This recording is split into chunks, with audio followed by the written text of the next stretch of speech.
All right, let's talk about Web3. Remember when you just couldn't escape it? It was absolutely everywhere. This was going to be the revolution, a total reboot of the internet as we know it. But then the crash happened. The headlines vanished, and a lot of us were kind of left scratching our heads asking, so what happened to that whole revolution thing? Well, that's exactly what we're going to unpack today. The wild ride of Web3, from that insane hype to where it is right now. And this quote, man, it just perfectly captures the promise, the absolute dream of Web3 back then. The vision was, almost utopian. We were talking about a brand new internet built on the blockchain, one that was completely free from the clutches of giants like Google or Meta. The idea was to build this decentralized world where you, not some giant corporation, owned your data, your identity, the whole shebang. So yeah, that's the million-dollar question, isn't it? How did we go from these wild stories about digital art selling for millions and these huge promises of finance for everyone to a full-blown crypto winter that just stopped the whole movement cold? How did that incredible vision smash so hard into reality? Okay, let's get into it. First things first, to really get what's happening now, we've got to rewind the clock a bit. Let's go back to the absolute peak of the hype, around 2021, 2022.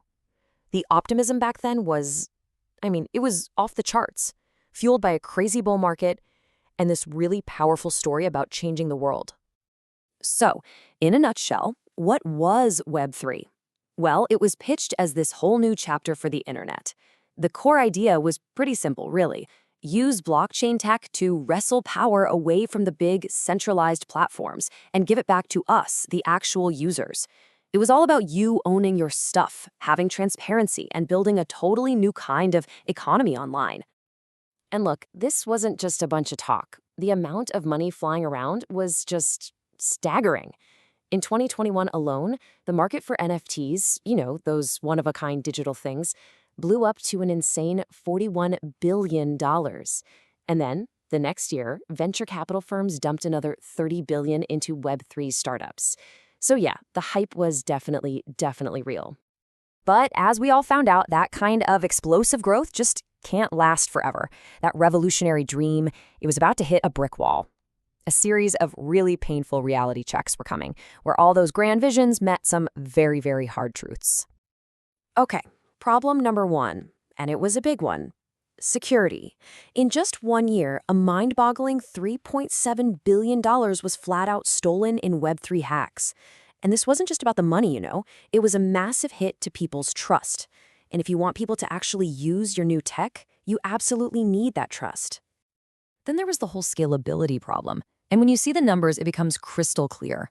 Take Ethereum, which is like the backbone for a huge chunk of Web3. It can handle maybe 15 transactions a second. Now compare that to Visa, which does about 24,000. It's not even in the same ballpark. That massive gap meant the whole system was just slow and really expensive to use, especially when a lot of people were on it at once. And it wasn't just about speed. There were a ton of other hurdles. For one, actually using this stuff was a nightmare. The user experience was so clunky. You had to deal with these super long, complicated seed phrases, which are basically passwords you can never, ever recover if you lose them. And then you had to figure out these confusing gas fees just to do anything. On top of that, the whole decentralization dream kind of took a hit when you realized a handful of big exchanges and wallets were controlling most of the action. So you throw in governments not knowing what to do with it and worries about energy use, and yeah, you've got yourself a perfect storm of problems. But here's the thing. The story doesn't just end there with the crash. Not at all. Because out of the ashes of all that crazy speculation, something else started to grow. A much quieter, a much more mature version of Web3.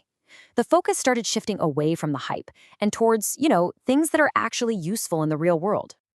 You can see this pivot clearest in the world of finance. The early hype was super rebellious, right? It was all about let's beat the banks with these totally decentralized systems. But the reality today, it's much more about let's work with the banks. We're starting to see big institutions get into DeFi, and we're seeing real-world things like bonds and real estate get tokenized. The goal isn't to burn the system down anymore, it's to make it more efficient and transparent. And it's the same story with NFTs. We all remember the hype, right? It was all about flipping digital art for profit. These cartoon profile pictures were selling for millions of dollars, mostly just as a way to show off in a crazy, overheated market. But that's really starting to change. Now NFTs are finding actual utility.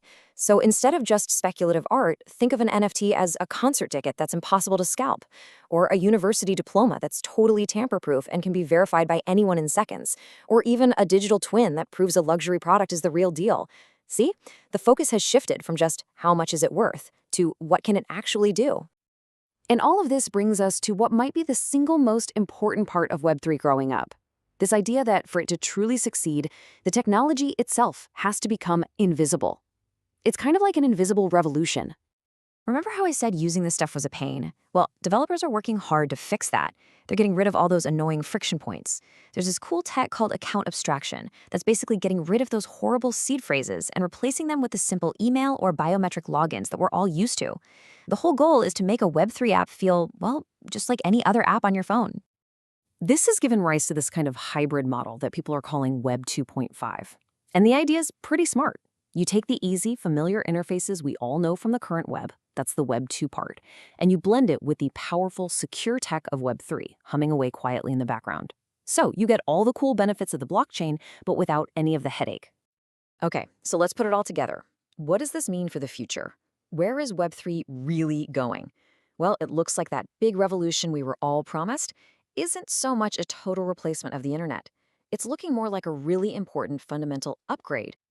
I heard a great way to think about it, actually. The Web3 ecosystem is kind of in its teenage phase. The core tech is getting really solid and powerful, but the user experience, let's call it the social skills, is still a little awkward, a little clunky. It's got all this amazing potential, but it's still got to do some growing up. And this quote really nails what the end goal is. The true sign of success for Web3 won't be when we're all talking about blockchains and tokens. Nope. Success is when the tech gets so good and so seamless that we don't even notice it's there. It just works.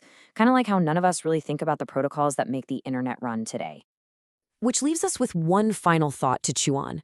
What if the great Web3 revolution wasn't meant to be this loud, dramatic takeover of the old system?